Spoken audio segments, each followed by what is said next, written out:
Are you overwhelmed by motherhood and barely keeping your head above water? Are you confused and frustrated by how all the other moms make it look so easy?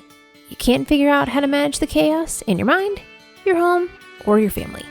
I get you, mama. Parenting with ADHD is hard. Here is your permission slip to let go of the Pinterest-worthy visions of organization and structure fit for everyone else. Let's do life like our brains do life. Creatively, lovingly, and with all our might. When we embrace who we are and how our brains work, we can figure out how to live our lives successfully and, in turn, lead our families well. At the end of the day, we just want to be good moms. But, spoiler alert, you are already a great mom. ADHD does not mean you're doomed to be a hot mess, mama. You can rewrite your story from shame spiral to success story. And I'll be right here beside you to cheer you on. Welcome to Motherhood in ADHD. Hey there, Successful Mama. It's your friend Patricia Sung. We are continuing today with our ADHD Q&A series where you ask a question and I answer it. If you have a question you want to send me, you can shoot me an email. It's motherhoodinadhd@gmail.com or DM me on Instagram. However you want to find me, send me a question and maybe it'll end up here. So today's question comes from a friend of mine who is going to get their ADHD diagnosis doctor's appointment this week. And she sent me a note. It was like, hey, what are your thoughts or recommendations on this? And I'm like, well, have you asked the right girl? Got a lot of thoughts on this. So, mama, if you are thinking about going to get your diagnosis and you have your appointment set up, here are my recommendations. Number 1. Only see an ADHD expert. ADHD is not well understood by doctors. They do not get thoroughly trained on this topic in med school. So it's like they mentioned it like one time in one class in med school, like this exists, and that's about it. Like they do not get a thorough training on this. This means that they are not getting trained on what ADHD looks like in adults. It is less well known how ADHD shows up in females, which means it is even less known about how it shows up in adult females. Like how much we know about ADHD in women as grown-ups is very small. So you are looking for a needle in a haystack. I know, I'm sorry. I wish I could give you better news than that.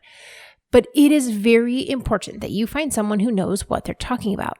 You do not go to the cardiologist when you have foot pain. You do not say, hey, I think I might have diabetes. Let me go see the orthopedic surgeon. No, you go see a cardiologist when you have heart trouble. When you have a messed up knee, you go see the orthopedic surgeon. And you usually will find the orthopedic surgeon who specializes in knees. If this guy specializes in ankles and you have a knee problem, you're like, you know what? I can probably find somebody better to take care of my knee. I want the guy who does all the knee surgeries, right? So I want you to find the guy or the gal that does all the ADHD in adult women. They exist. Find that person. You are paying money for their expertise. Do not pay for junk. Do not pay for the person who doesn't know anything about this. Now, if you are stuck with a certain doctor for your insurance reasons or you're on like socialized medicine, I get it. You do what you can with what you got. That means that you need to go in armed with a ton of information and very certain about who you are, what your problems are, and how that represents ADHD in women. Another option is to go, like I pay out of pocket for my doctor because I want the good person that knows what they're talking about. I don't want all this nonsense. Like if I know more about ADHD than you, then I don't need your expertise, eh?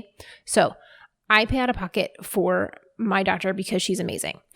You have the option of, if you can see someone who's not like in network or whatever to get your diagnosis and get your meds set up, and then go see somebody else for your maintenance stuff. But that way you already have your initial setup with the person who knows what they're talking about, and then see someone else just to keep it up. That is another option. Okay, so now that we've got that out of the way, see an expert. Beforehand, what I want you to do is jot down, what are your struggles? What are your concerns? Take a few minutes to write down all the things that you're worried about, the patterns that you've seen, the things that you want to talk about. Because when you go into the doctor's appointment, you know that you don't get to spend all day with them. You don't get to hang out. Like, you only have a limited amount of time. So go in with your information ready to go so that you know exactly what you want to talk about. Write down any questions that you have, because you're not going to remember later. And then you're going to leave the appointment and be like, oh, I should have asked about this. No, write everything down ahead of time. Write down what your questions are. And also think about, what is your goal for this appointment? Do you just want the diagnosis to be like, I know, and that's good enough for me? That's cool. That can be the whole goal. If you want to take medicine, know going in, like, I want to take medicine, so that you can ask those kinds of questions.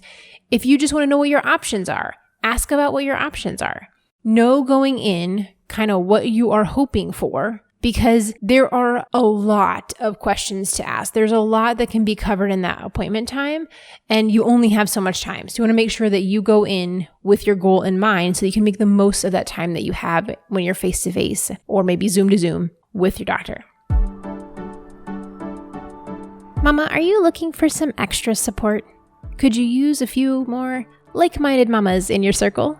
Here is your official invitation to join our Facebook group, the Motherhood and ADHD Community. Here you can ask questions, share advice, but most importantly, know that you're not alone. Click on the link in the show notes or search on Facebook for Motherhood and ADHD Community. So come join our little corner of the internet with other mamas who know how your brain works and won't look at you crazy when you share what's floating around inside there. Instead, they'll say, I get it. I've been there and I know how that is. So come on, what are you waiting for? See you in there. Again, that's the Motherhood in ADHD Community on Facebook. Now, while you are at your appointment, take notes or ask them if they're going to give you this information written down. So if you're going to see a doctor who knows ADHD, they know that you're going to need some help with this, that it's going to be hard for you to absorb all this information and remember it after you leave. Bring someone with you who you feel comfortable with and ask them to take notes while you talk. Ask them to remember that you wanted to ask these 4 questions before you leave. That's a perfectly good accommodation for you to have, is to bring someone with you to help. When you're there, also ask, what are your next steps? A lot of times this process takes multiple appointments. Yes, you might go in and they'd be like, yes, you have ADHD, check, here's your script. But that isn't normally how it works. So you're going to have to do multiple things. So ask them, like, do you need another appointment? Do you need to do any testing? Are there any resources or homework that you can do, like things that you should investigate?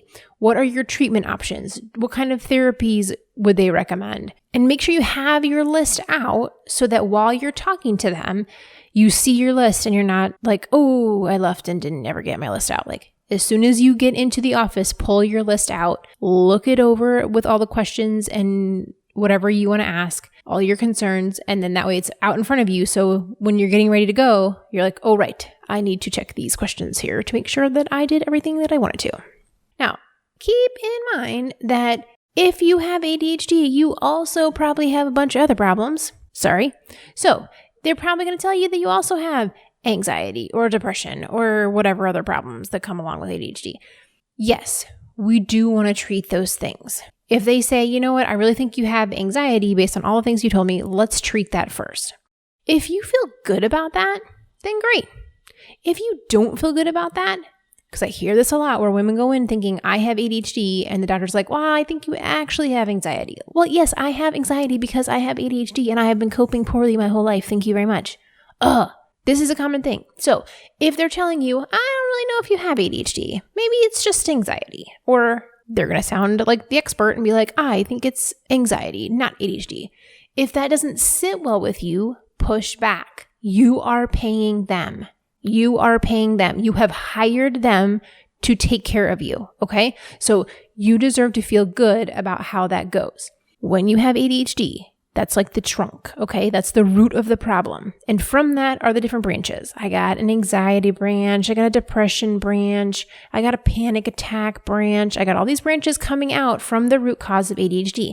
If I'm fixing all these branches, that's great. It's lovely to have a pruned tree, but it's not going to solve the actual problem. Fixing the branches isn't going to make my tree healthy, okay? So I need to get to the root. Now, I have to say, side note, it is possible that you do have anxiety and not ADHD. Like, we do want to find the right cause, because the way you treat anxiety by itself is very different than you are going to treat anxiety because of ADHD. So you do want to find the right answer. What I'm saying though is that if it doesn't sit well with you, get a second opinion. Find the person that you mesh with. Like, if you feel like you went to that doctor and they just kind of dismissed you and were like, nope, anxiety, here's your Xanax, move along with your day. And you're like, I really don't think that's it. Go see a second person. Get another opinion. Find the ADHD expert who's truly going to say, based on my experience, yes or no, as opposed to, I don't really know much about ADHD and here's my opinion. Okay? Now, after your appointment, when you get home, I want you to go through all the instructions that they gave you and like write down your action steps in your calendar. If you have another appointment, write that down. If you're supposed to talk to some kind of like therapist or psychiatrist or some other provider, make a plan to get that done. Because in general, when you get down this road, you'll find that like seeing a doctor, you don't get to see them in like 3 days. You see them, weeks out or months out. So jump on that right away, get those things scheduled, because it is going to take a while before you actually get to see those other specialists. It's going to take you a while to read that book or go through all those resources. Like, all these things are going to take time. So do little bites, a little bit every day, and figure out your plan on getting all those recommendations finished. Also, side note, whenever you go to these ADHD evaluations, there's like a giant pile of paperwork to do. The fact that you are struggling to get through all of this paperwork is a sign that you have ADHD. So just know going in, there's going to be a lot of paperwork, fill out a lot of forms, answer a lot of questions. And so that is something that you can explain as one of your examples of why you think you have ADHD, because I just struggled through the 37 pages of paperwork that I had to fill out. Okay. So I think that's all my advice. See an ADHD expert. Before you go, write down all your questions, concerns, what your goal is in this appointment. While you're there, take notes or ask them to give you notes. Bring a friend to help you. Figure out what your next steps are. Ask all your questions before you go. And then when you're done, write down all your action steps, what you got to do to make things happen. And if you don't feel good about how that appointment went, you know yourself better than anyone else. Yes, you've spent most of your life doubting yourself and having this like negative self-talk where you don't believe yourself. That means you also probably have ADHD. And know that you know yourself well. If that provider does not sit well with you, do not feel bad. Find another person who knows what they're talking about and see them instead. If you go see 4 different doctors and they all say you probably don't have ADHD, hey, then maybe you don't have ADHD. But if you've been to people who know what they're talking about, they will be able to diagnose you with the correct thing. So, Mama, I am proud of you for stepping into this, for being willing to try hard things, to get out there and get your diagnosis. It is such a weight lifted when you talk to the doctor and they can tell you, yes, this is what I think you're dealing with, and there's hope, and here's how we're going to deal with it. It is like, whew, I can breathe now.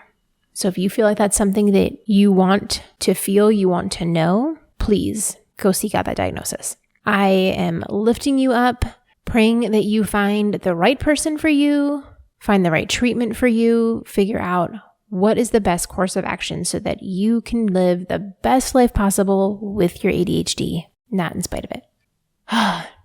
Good luck, successful mama, and we'll talk soon. For more resources, classes, and community, head over to my website, motherhoodinadhd.com.